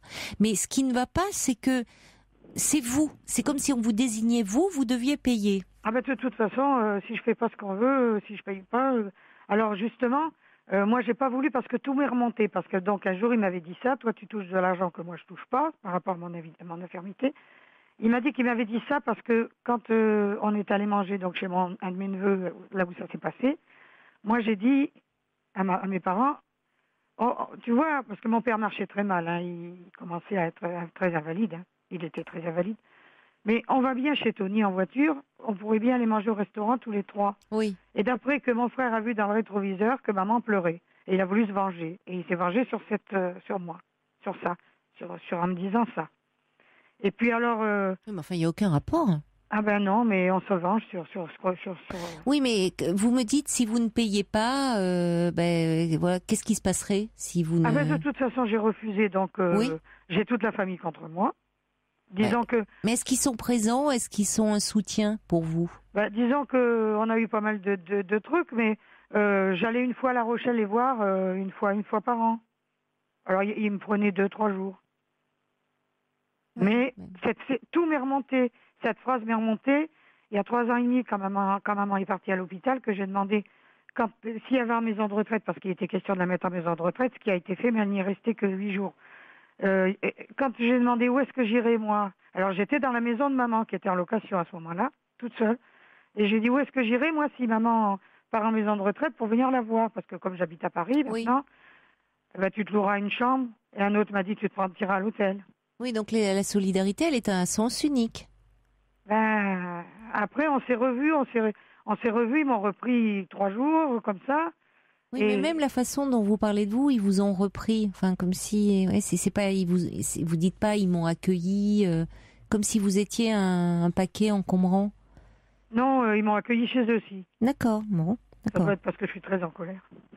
Vous avez le droit d'être en colère, mais vous pouvez leur dire. Je comprends que vous n'ayez pas envie de vous fâcher complètement avec votre famille, oui, mais vous pouvez proposer. Vous pouvez proposer, dire je comprends et je suis bien placée pour savoir à quel point c'est nécessaire de pouvoir faire des aménagements dans son logement quand on a un handicap. Bon, et qu'il y ait une solidarité, aider, oui, mais pourquoi ça doit reposer sur vous? C'est ça qui n'est pas juste. Parce que j'ai plus d'argent. Non, mais peu importe. Dans les familles, on a toujours on va trouver qu'il a plus d'argent. C'est à un moment, chacun à ce moment-là contribue en fonction de ses moyens. Mais il n'est pas normal que ce soit vous qui deviez donner toute la somme, l'intégralité de la somme. D'autant plus que, le côté, c'est vraiment très petit de dire que du fait de votre pension d'invalidité, ça va. On roule pas sur l'or avec une pension d'invalidité. Et si vous avez réussi à mettre de côté, c'est aussi parce que vous avez fait des sacrifices. On va accueillir Sophie, si vous le voulez bien. Et puis, je voulais vous dire. Tout m'est remonté, c'est-à-dire qu'à 3 ans et demi, donc on m'a laissé seule dans la maison de maman. On m'a fait payer le loyer d'ailleurs. Le loyer, j'ai rien dit, j'ai payé. J'étais chez maman. Si elle était restée longtemps, c'était normal que je donne l'argent. Là. On m'a fait payer. Ça encore, j'avais demandé qu'on me passe. Vous ayez une participation par rapport. C'est normal. Pourquoi pas? Oui. J'avais demandé qu'on me passe un coup de balai, de serpillière. On n'a pas voulu. Donc moi, qu'est-ce que j'ai fait? J'ai téléphoné à l'UNAFAM et ils sont venus moyennant que je paye l'association pour me faire du ménage 2 fois dans la période où je suis restée chez maman. Alors l'UNAFAM, c'est l'Union nationale des amis et familles de personnes atteintes de troubles. Des mois pour la suite, là je sais plus trop. C'est pas seulement pour les handicapés là, je pense, cette association. Vous êtes là, Marie? Oui, mais j'entends un monsieur qui parle derrière. Vous entendez un monsieur? Oui. Ça y est, on a appuyé sur une touche. Vous m'entendiez plus alors? Mais si, je vous entendais en même temps. En même temps. Bon, on a fait ce qu'il faut et il y a pas de raison que vous l'entendiez. Alors tout ça m'est remonté. Et oui, quand mon neveu, son fils et mon frère s'est marié, on m'a dit, ils sont tous partis en voiture. On m'a dit, toi, tu as l'habitude de prendre le train, tu pars en train. Oui, mais bon, à un moment, je comprends que vous soyez en colère et c'est sain même que vous soyez en colère parce que, vous voyez, je reçois encore des messages qui disent que vraiment il y a des organismes qui peuvent aider votre frère. Il m'a dit que quand on payait des impôts, on n'avait pas droit d'aide. J'en sais rien. C'est ce qu'il vous dit. Je ne sais pas combien il.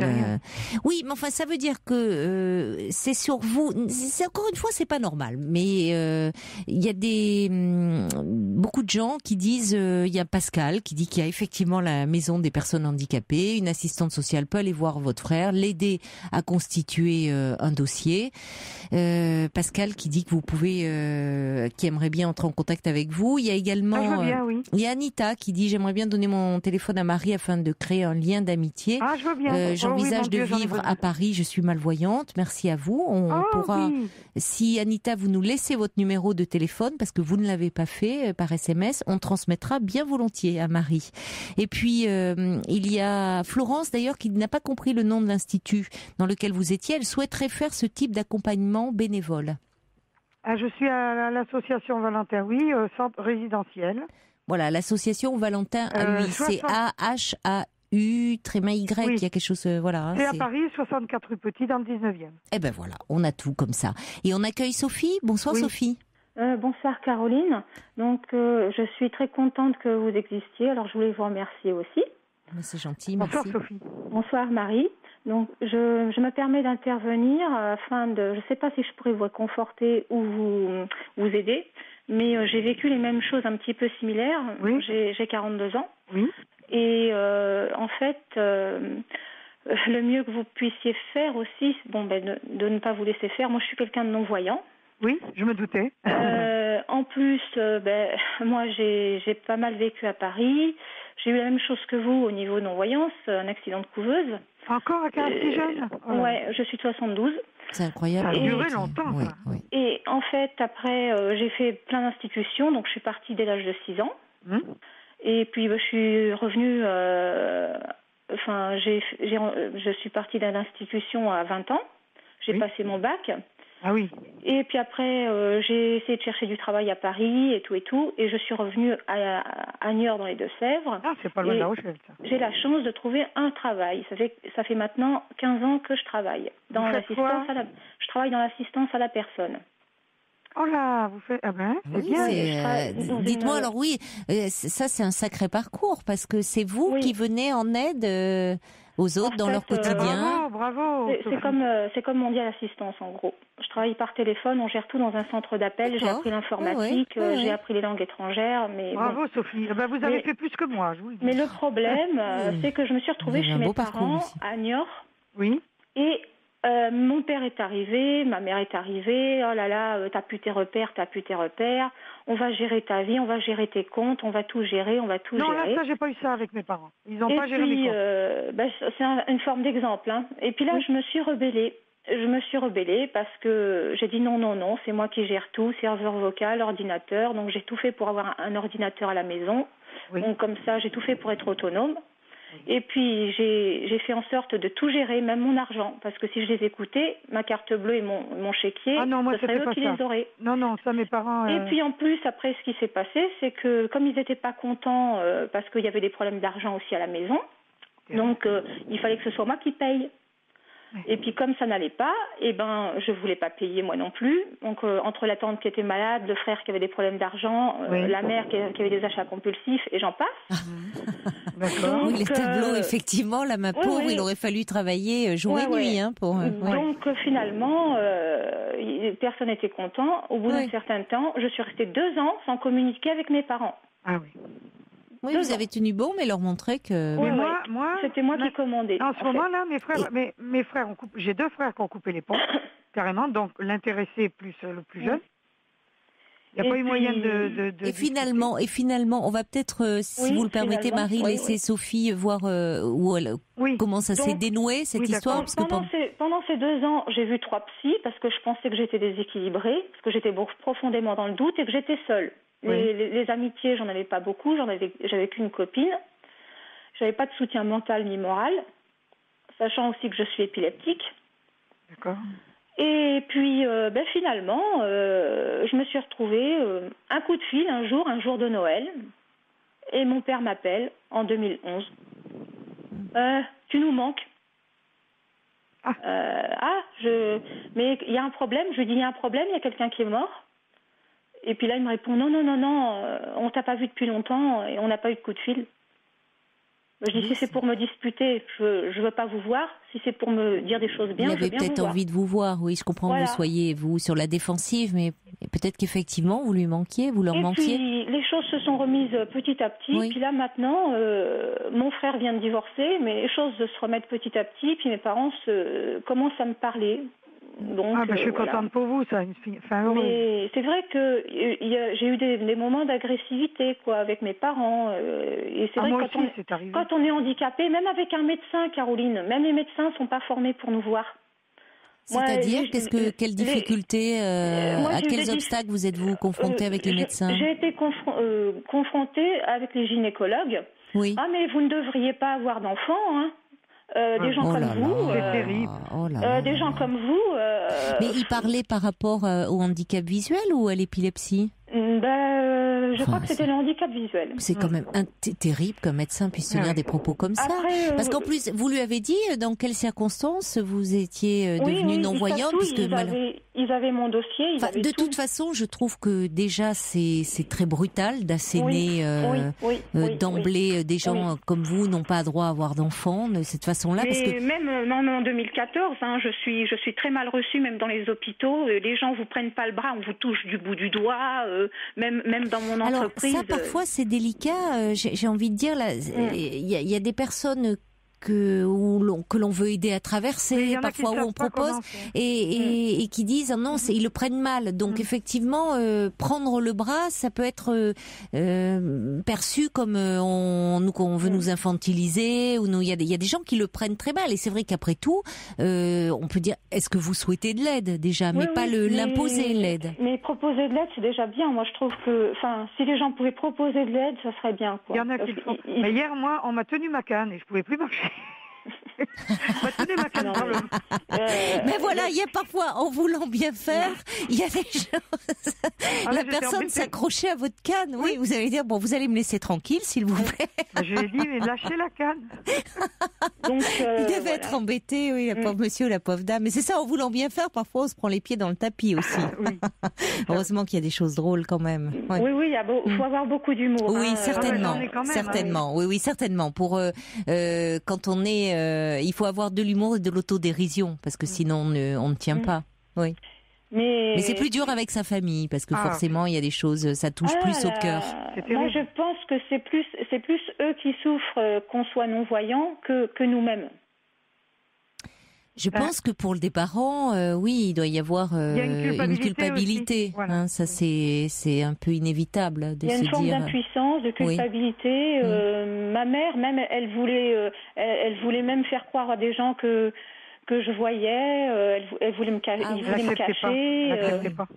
C'était vraiment dingue, quoi.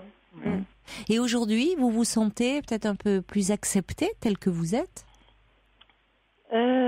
Disons que les gens autour de moi le comprennent un peu mieux, un petit peu mieux. Mon père l'accepte, ma mère un peu mieux, mais je vois, elle veut pas qu'on fasse des choses ensemble, qu'on se balade dans la rue. Moi, je ne me balade pas dans la rue avec ma mère, je ne fais pas les courses avec ma mère.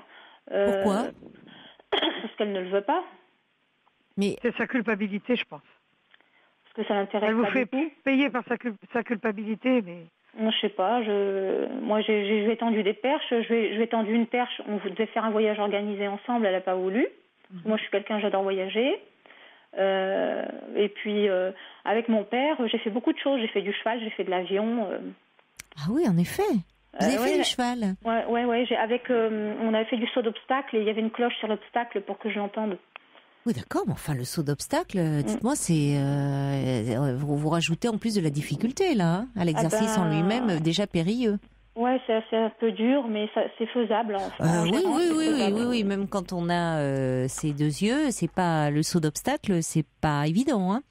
Non, mais oui, mais parfois c'est ça. Vous surmontez, vous allez au-delà. La relation est plus tendre avec votre père. Oui. Mon père a des problèmes de surdité en fait. Oui. Donc on arrivait très bien à communiquer. Ça vous rapproche. Oui, ça vous rapproche. Le handicap nous a rapprochés. Oui, c'est ce que je pensais. Oui. Et ma mère a été jalouse de ça aussi. Oui, de cette proximité avec votre père. Ah oui, complètement. Oui. Elle a défait ce lien en fait. C'est dommage. D'ailleurs, c'est votre père qui vous a rappelé, hein, Sophie. Ouais. Donc vous lui manquiez certainement beaucoup. Et qu'est-ce que vous voudriez dire alors à Marie, puisque vous avez eu envie d'appeler, ça renvoie à votre histoire, mais ça m'envoie mon histoire, ça me touche, et de lui dire de pas se laisser faire, de pas se laisser avoir, parce qu'ils sont en train de la manipuler par rapport à l'affectif aussi. C'est pas un paquet encombrant, c'est une personne humaine, c'est quelqu'un qui a toute sa conscience, et puis elle a pas le droit d'être traitée de cette façon. Et puis, s'ils sont quatre frères et sœurs, je sais pas combien de frères et sœurs ils sont, ils ont qu'à payer tous les 4. Oui, à 4, effectivement, répartir les frais, voilà. Et c'est ce que vous pouvez proposer. Mais je peux pas parce que mon frère, il m'a sorti tout son venin, il m'a pas laissé parler, parce que chez nous, il n'y a pas beaucoup de... oui, mais et il m'a raccroché au nez, et il m'a plus parlé. Vous faites écrire une lettre. Vous faites écrire une lettre aux 4 frères. Vous avez quelqu'un qui vous aide à écrire, vous faites écrire une lettre. Un ordinateur, j'ai tapé la machine depuis. Vous écrivez une lettre aux 4 frères. Suite à notre entretien qui s'est mal passé la dernière fois, je vous écris que. Et puis vous proposez quelque chose que vous ne, parce que vous, on sent bien que c'est difficile. Vous dites non, mais en même temps, vous vous en voulez de dire non. Je culpabilise évidemment. Oui, mais ça met les choses au clair. Il faut. Faudrait pas. Non. C'est fait parce que les autres. Mes sœurs se sont débrouillées pour donner l'argent. Mais on m'a coupé les ponts. Oui, on vous le fait payer comme ça, je comprends. Je fais une dépression là depuis 2 semaines, je suis malade. Oui, mais il y a beaucoup de choses qui remontent à la surface, et ça, c'est important que vous puissiez en parler. En tout cas, vous avez suscité beaucoup de réactions, ma chère Marie. Il y a Anita qui a écrit pour relaisser son numéro de téléphone, qui aimerait bien entrer en relation avec vous. Il y a également Pascal. Jeanne va vous donner hors antenne les coordonnées des personnes. Mais je ne vais pas pouvoir les retenir tous, là. Vous allez voir avec Jeanne, mais à ce moment-là, on pourra. Il y en a pas non plus. 10 000. Ah si, il y en a plein. Ah si, Jeanne est en train de me dire qu'il y en a. Il y en a pas mal. Sur le répondeur, elle le laisse sur son répondeur et puis elle le notera après sur son répondeur. C'est possible aussi. À ce moment-là, on peut le faire. Faut me les mettre sur le répondeur. Oui.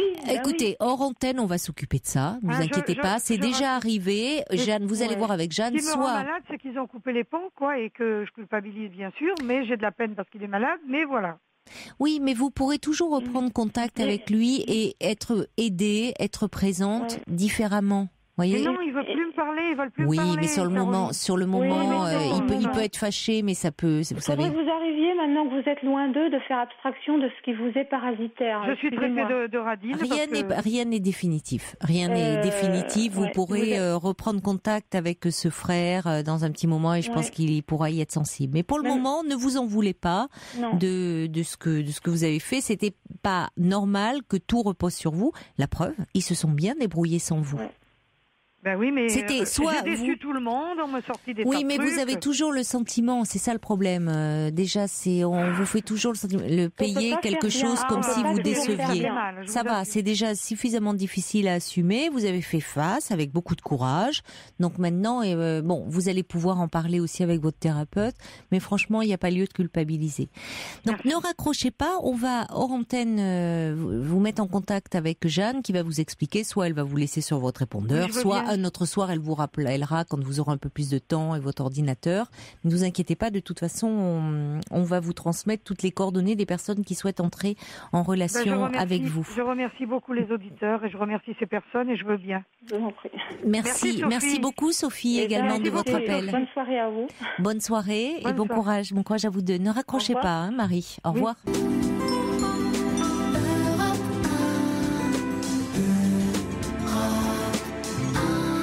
Et merci à Violaine qui m'envoie un petit mail pour me dire que l'UNAFAM,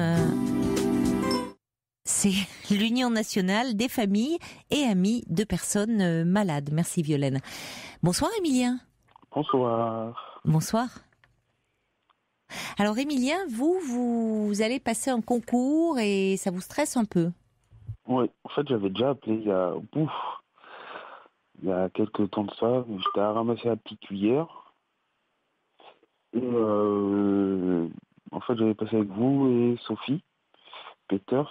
Et là, ça va beaucoup mieux depuis quelques temps.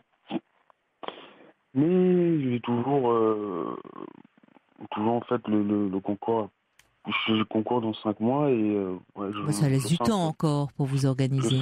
Je sens un peu la pression qui monte parce que bon ouais, enfin, toujours comme ça, le fait de est-ce qu'on va être prêt à temps, est-ce que je l'avais déjà, en fait, je l'avais déjà passé au mois de mars, je l'ai raté de peu. Ça peut arriver, hein. Et c'est un concours de sous-officier gendarmerie, c'est ça? C'est ça, oui, tout à fait. Et vous pouvez le passer combien de fois? Ben là, je pense que 4 ou 5 fois, je sais plus. Là, c'est la deuxième fois ouais, vous vous présentez. Ouais. Bon, si vous l'avez raté de peu la première fois, ça s'est joué à quoi? Vous avez donc, vous connaissez les épreuves? Qu'est-ce qui... Ouais, je connais les épreuves, mais enfin, surtout au niveau de la langue française où ça pêche un peu. La langue française? Oui, enfin, j'ai du mal à, je dirais, extérioriser mes idées sur papier. Ah, c'est plus à l'écrit alors qu'à l'oral que vous êtes sur l'oral, il y a pas de problème chez l'exprimer, à l'écrit, c'est toute une autre affaire. Vous êtes plus à l'aise, d'accord, à l'oral, vous? Ouais. Et à l'écrit, c'est-à-dire, c'était sur une épreuve ou non, enfin, on nous particulière? Donne une épreuve particulière où on nous donne une thématique et débattre là-dessus. Donc, je sais pas, qu'est-ce que vous pensez des réseaux sociaux, par exemple, le fait d'étaler sa vie sur des réseaux sociaux, est-ce que ça peut être dangereux pour la vie privée? Et après, à nous de débattre là-dessus. Enfin, ça, c'est un exemple parmi tant d'autres. Pour un futur sous-off, il vaut mieux pas trop étaler sa vie sur les réseaux sociaux. Hein. Non, du tout, non. Mais bon, c'est un peu court comme réponse. Oui. Et pourtant, c'est un sujet ô combien d'actualité. Oui, tout à fait. Et après, il y a plein de choses qui rentrent en compte où. Mais c'est comme la philo, thèse, antithèse, synthèse. Vous faites un peu. C'est ça, tout à fait. Mais il faut vous entraîner. Oui, c'est ce que je fais. Vous entraîner particulièrement. Ce qui est quand même encourageant, c'est que vous l'avez passé une fois, vous l'avez raté à très peu de points, ce qui veut dire que quand même sur une bonne partie, la majeure partie des épreuves, ça s'était bien passé. Vous aviez fait face. Oui, j'ai pas eu de mal. Enfin, pour moi, je crois que c'était si dur que ça. Et puis au final, quand je suis arrivé devant la feuille, je me suis dit waouh. Donc ouais. Oui, finalement, vous appréhendiez, vous pensiez que ça allait être beaucoup plus complexe que ça ne l'était. Oui, c'est ça. Ouais, bon, alors là déjà, c'est la deuxième fois. Vous y allez, vous connaissez, vous avez cet avantage-là par rapport à d'autres. Évidemment, ce ne sera pas les mêmes sujets, mais vous savez déjà comment ça se passe. Vous êtes un peu préparé, conditionné. Et vous avez encore 5 mois devant vous pour travailler, hein. Conditionné, oui et non. Enfin, j'ai encore des efforts à faire sur quelques autres plans. Et mais oui, enfin après il y a toujours un petit doute. Vous travaillez à plusieurs? Non, je travaille seul. Et vous ne faites jamais d'entraînement un peu avec d'autres personnes? En fait, c'est stimulant ça aussi. Je prends des cours particuliers, donc comme après, en dépit de ça, ouais, non, je le prépare seul. Bon, et à côté de ça, parce que justement pour ne pas vous laisser envahir trop par la pression, est-ce que vous vous aérez l'esprit, vous sortez un peu, parce que on apprend mieux aussi si par moment on permet un peu à la tête de s'oxygéner. Oui, c'est depuis peu, je ressors en tout cas. Il y a 6 mois en arrière où j'avais été founé la première fois, où c'était vraiment une sale période, déjà c'était l'hiver. Je devais arriver en métropole. Bon voilà, après j'ai fait la connaissance. Oui, je me souviens de vous, hein. D'accord. J'ai fait la connaissance. Parlez bien dans le combiné parce que c'est de plus en plus grave et la liaison est vraiment pas bonne. D'accord, là, est-ce que vous m'entendez? Ah oui, je vous entends mieux quand vous parlez dans le combiné. Oui. Via votre radio, via Europe 1, j'ai fait la connaissance d'une charmante jeune fille où aussi elle avait ses galères et tout ça. On a bien parlé ensemble. Comment? Vous vous êtes soutenu? Oui, mais à l'heure d'aujourd'hui, c'est un peu compliqué. C'est un peu compliqué parce que, d'après ce qu'elle m'a dit, moi, je pense que c'est un problème de communication qu'on a eu tous les deux. Et puis bon, après, je sais pas comment définir à l'heure d'aujourd'hui l'amitié qu'on a tous les deux. Donc, moi, je tenais à cette fille. Bon, voilà, après, on débite ça. Mais oui, je commence à ressortir. Mais après, quand je rentre chez moi, il y a toujours si je n'ai pas le concours, qu'est-ce que je vais faire? Je vais retourner chez moi et j'ai pas envie de retourner chez moi. Mais vous n'en êtes pas là. Arrêtez là le film comme ça là que vous vous mettez dans la tête. Si vous n'avez pas le concours, peut-être qu'à un moment aussi, soit vous le repasserez, soit vous envisagerez peut-être de vous tourner vers autre chose. Enfin, votre vie ne tourne pas uniquement autour de ça non plus. C'est bien que vous soyez concentré et motivé. Enfin, vous avez encore du temps devant vous. 5 mois, l'épreuve, elle n'est pas dans un mois, hein. Oui, il faut pas non plus, parce que à force de trop vous mettre la pression, c'est la meilleure façon aussi de pas réussir. Vous mettez trop d'enjeux. Alors bien sûr que c'est un enjeu important, mais votre vie, elle s'arrête pas à ce concours. Vous avez quel âge? 29 ans. Vous vous rendez compte? Bon, peut-être d'autres. Pour le moment, c'est ce que vous voulez faire, certes. Ouais. Mais enfin, ça sert à rien de toute façon de rentrer chez vous et de vous dire oh là là, si je l'ai pas, qu'est-ce qui se passe? Parce que là vous conditionnez de façon négative et ça apporte rien. Et justement, le problème, c'est un peu votre isolement. Et je me souviens de vous. Et bon, c'est pas simple pour vous d'arriver en métropole, mais il faut justement aussi dans vos temps libres que vous, je sais pas, soit fassiez un peu de sport, que vous ayez ou de la musique ou quelque chose qui vous occupe aussi l'esprit, qui vous divertisse, quoi, que tout ne tourne pas autour de ce concours. Je m'occupe beaucoup plus qu'avant, je veux dire. Bon, c'est bien. De téléphoner, mais quand je rentre tout ça chez moi, les angoisses reviennent. Donc, mais à ce moment-là, peut-être que si c'est quelque chose qui est récurrent et dont vous avez du mal à vous défaire, peut-être que ça vaut la peine quand même de consulter un thérapeute et d'aller parler un peu de vos angoisses. Parce qu'il y a quand même ce déracinement de votre famille. Vous avez très peur de dire oh non, je rentre pas chez moi si je n'ai pas le concours. Mais il y a aussi le fait, c'est pour vous aussi une épreuve, cette séparation. C'est la première fois que vous vous séparez de votre famille? Non, c'est pas la première fois, mais j'avoue que la première fois, j'étais pas en région parisienne, donc j'ai éventuellement, j'étais pas on avait des compatriotes autour de moi, et puis à l'heure d'aujourd'hui, j'avoue que je suis un peu déraciné. Mais je pense que ça serait important d'aller en parler parce que vous appelez de temps à autre la radio, mais c'est pas suffisant. Je pense qu'il faudrait que vous ayez un soutien plus régulier de façon à ne pas vous laisser submerger par ces angoisses.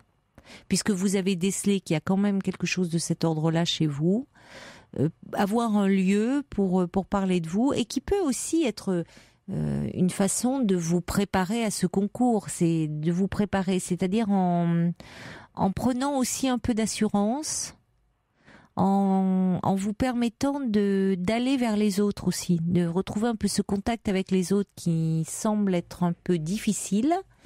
Et si vous vous destinez à être sous-officier dans la gendarmerie, c'est quand même essentiel, hein. Oui. Eh oui, oui, c'est la priorité parce que là on parle des épreuves, de l'écrit, mais enfin dans ce métier c'est essentiellement aussi du relationnel. C'est ça. Donc le fait de voir un thérapeute, de parler déjà de ce déracinement, de ces angoisses, quand vous vous retrouvez seul chez vous, ça fait que vous allez ne pas les laisser gagner du terrain. Mm-hmm. Et d'autre part, cette thérapie pourra vous aider un peu à aller vers les autres, ce qui semble être un peu difficile peut-être dans le contexte actuel. Je ne sais pas, lorsque vous étiez chez vous, entouré de votre famille, c'était plus simple. Mais là, bon, alors il y a le déracinement, mais donc ça suppose de vous faire aider et accepter peut-être de vous faire aider. Là, ça ne peut être que bénéfique pour vous aider un peu à retrouver le chemin des autres, d'accord ? Et ne pas tout focaliser sur le concours. Vous y préparez certes, mais quand on est trop focalisé, c'est la meilleure façon d'échouer. D'accord. Bon courage. Au revoir, Émilien. Merci. Au revoir. Toutes vos confidences à Caroline Dublanche au 39 21. 39 21. 34 centimes la minute. Europe 1. Lily dit puis peut-être qu'il ferait bien aussi de bouquiner un peu, d'aller travailler à la médiathèque pour ne pas se sentir seul chez lui. Et c'est vrai que c'est souvent une ambiance stimulante, plutôt que, surtout s'il est chez lui et qu'il tourne en rond et qu'il ressasse. Donc c'est vrai que c'est une bonne idée. Bonsoir Boris. Oui, bonsoir. Bonsoir. Oui, bonsoir. Moi, en fait, je vous appelais parce que ça fait 10 ans que je vis seul, là. Allô ? Vous avez quel âge ? J'ai 39 ans. Alors que vous vivez seul, c'est-à-dire vous vous êtes séparés, vous étiez d'une relation sentimentale ? Ouais, j'étais en couple, j'étais fiancé. Et en fait, à partir du moment où on a commencé à habiter ensemble, j'ai eu, je sais pas, excusez-moi, j'ai un chat dans la gorge. Oui, j'entends ça. Je pense que est-ce que c'est peut-être parce que vous angoissez un peu à l'idée de parler ou pas ? Ouais, c'est pas montrer que je suis gêné. Mais ouais, voilà, j'ai eu des petits soucis de libido en fait après dans le couple. Puis à partir du moment où vous vous êtes installé ? Pas tout de suite, non. Au début, c'était bien, c'était tout feu, tout flamme, je dirais, quoi. Et quand vous dites souci de libido, c'était que vous aviez moins de désir pour elle ou vous aviez du désir, mais vous ne parveniez pas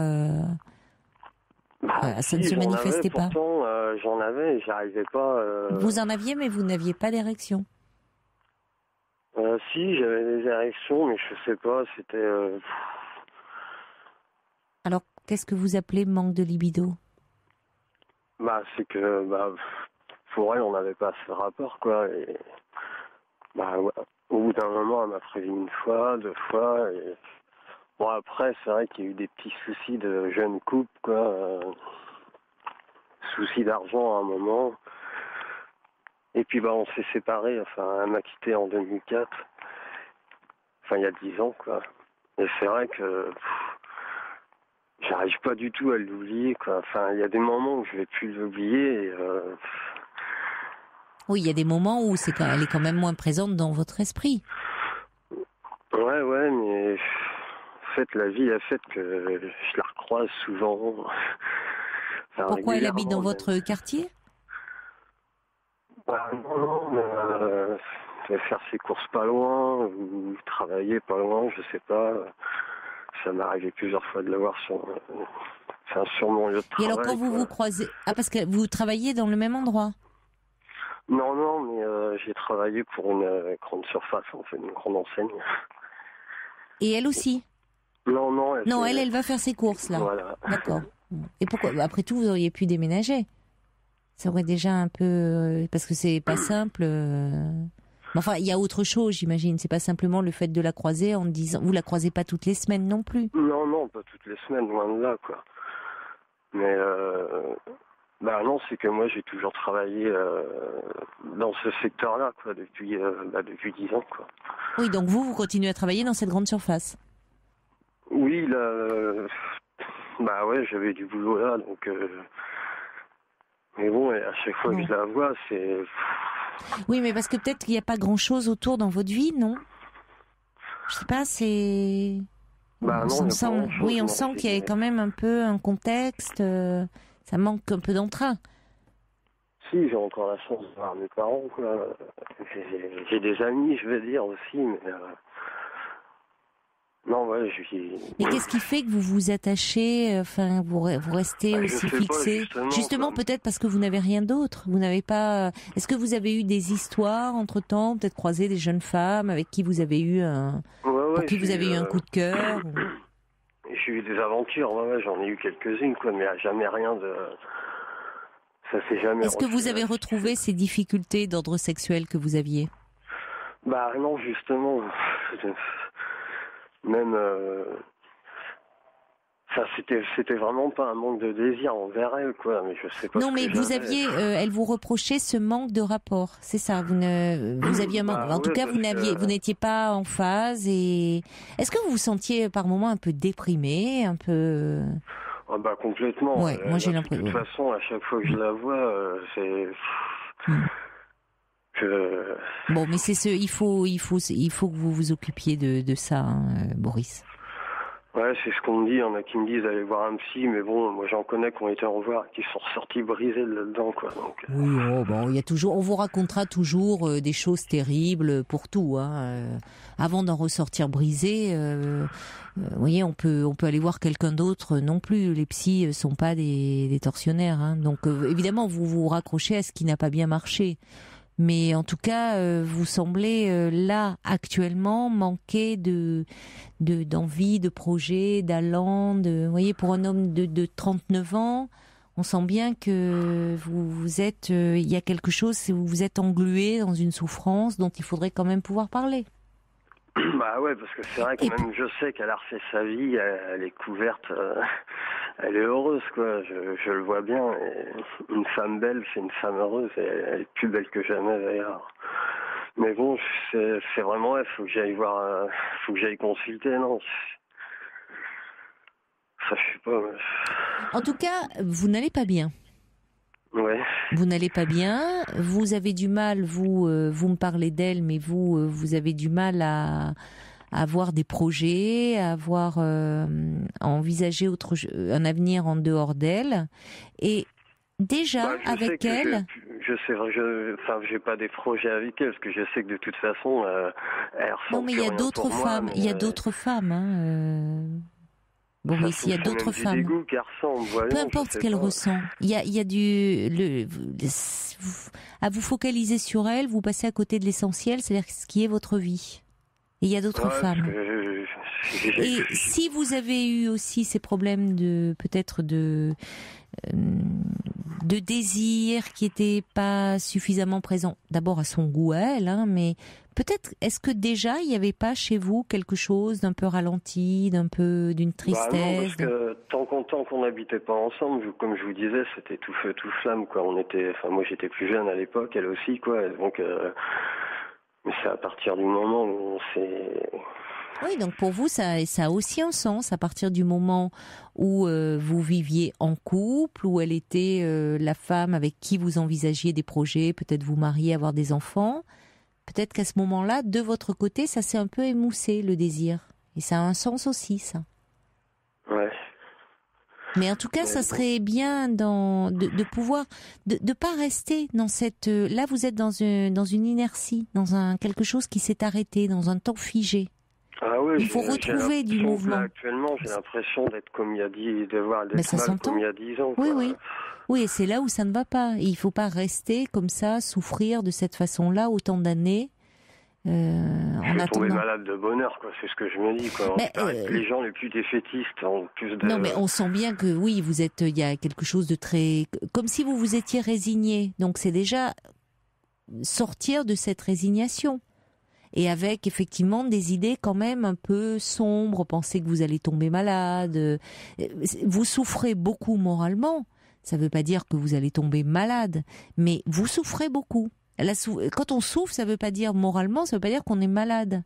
Ça veut dire que de cette souffrance, il faut pouvoir à un moment en parler, l'extirper de soi. Et déjà en parler, c'est une façon de la mettre à distance. Ouais. En la considérant, en la prenant au sérieux. Donc, vous avez eu peut-être autour de vous des gens qui vous ont raconté des histoires terribles avec des psys, des histoires d'emprise et autres, mais il y a aussi une majorité quand même de psys qui font très bien leur métier, qui pourront être là pour vous accompagner et pour vous aider à retrouver le chemin des autres là aussi. C'est ça, parce que et à retrouver de la dynamique du mouvement dans votre vie et sortir de ce temps où on a l'impression que là c'est arrêt sur image 10 ans avant. Ah ouais, c'est donc pas il faut normal, avancer. quoi. Non, vous avez raison, c'est pas normal de rester comme ça dans un figé, pétrifié. Parce que la vie a fait que j'ai l'impression que je suis... c'est vrai qu'à côté de ça, il y a beaucoup de choses qui me font penser à elle souvent, tous les jours, mais j'arrive pas je la croise régulièrement, quoi. Alors, vous la croisez, ça ne vous aide pas, mais en plus, c'est comme si tout s'était arrêté avec elle et qu'elle avait tout emporté. Et ça a touché quelque chose aussi d'important chez vous, c'est-à-dire quand vous parlez de libido, comme si vous étiez sorti diminué de cette histoire. Non seulement elle part, elle vous quitte, mais parce que vous n'avez pas suffisamment à son goût, je dis bien de libido. Donc comme si vous n'étiez plus peut-être à ses yeux, à vos yeux, tout à fait un homme. Bah, elle a cru que je l'aimais plus, puis au bout d'un moment, elle m'a dit un jour que il y a quelque chose qui avait cassé, quoi. Puis, Mais ça peut arriver, malheureusement. C'est la blessure d'amour, et une blessure qui fait terriblement souffrir, et quand les sentiments de l'autre ne sont plus là. Mais ça ne veut pas dire que vous n'êtes pas quelqu'un de bien, que vous n'avez pas de la valeur, que vous ne pourrez pas aimer et être aimé à nouveau. Mais pour ça, il faut que vous retrouviez aussi un peu d'estime de vous-même. Et semble-t-il, dans cette histoire, la façon dont elle est partie, parce qu'il y avait derrière ces problèmes de libido, ça vous a atteint aussi dans votre identité, dans l'image que vous aviez de vous-même. Et donc ça, c'est important de trouver un thérapeute qui vous conviendra, avec qui vous pourrez un peu vous réparer et repartir de l'avant, parce qu'il n'y a pas de raison que vous ne plaisiez pas à nouveau à une femme. Et d'ailleurs, la preuve, vous avez eu des aventures. Mais je trouve qu'à vous entendre, le peu que vous dites, vous vous dévalorisez beaucoup trop. Donc il est important de reprendre confiance en vous. Donc vraiment, allez consulter, demandez des conseils à ce moment-là, à votre médecin. Si vous avez un médecin traitant ? Oui, j'ai un médecin. Demandez-lui conseil, parce qu'en général, vous savez, ils peuvent vous donner des adresses. C'est caché pour dormir et antidépresseur. Non, demandez-lui les conseils d'un thérapeute. Est-ce qu'il connaît un thérapeute, un bon thérapeute vers qui il peut vous adresser ? D'accord ? D'accord. Non, il ne s'agit pas de vous abrutir de médicaments, il s'agit de parler de ce qui vous fait mal et de ce qui vous fait souffrir pour avancer. Il faut reprendre du mouvement, là, sortir de cet état figé. D'accord ? Vous allez y arriver, hein, mais il faut faire la démarche. Il faut sortir de cet état de résignation. Bon courage, Boris. D'accord, je vous remercie, Caroline. Bonne soirée à vous. Au revoir. Au revoir. Caroline Dublanche sur Europe 1. Sabrina, bonsoir. Bonsoir, Caroline. Bonsoir, oui, c'est moi. Bon, ça attendez, j'étais à la radio parce que je vous écoute, je dors pas. Vous dormez pas ? Non, je dormez dors pas, tard. C'est tous les soirs à 11h, ben, je cours à ma radio et je vous écoute. Ah bah merci, alors, merci d'être là. Ça fait des années, Caroline, ça fait des années.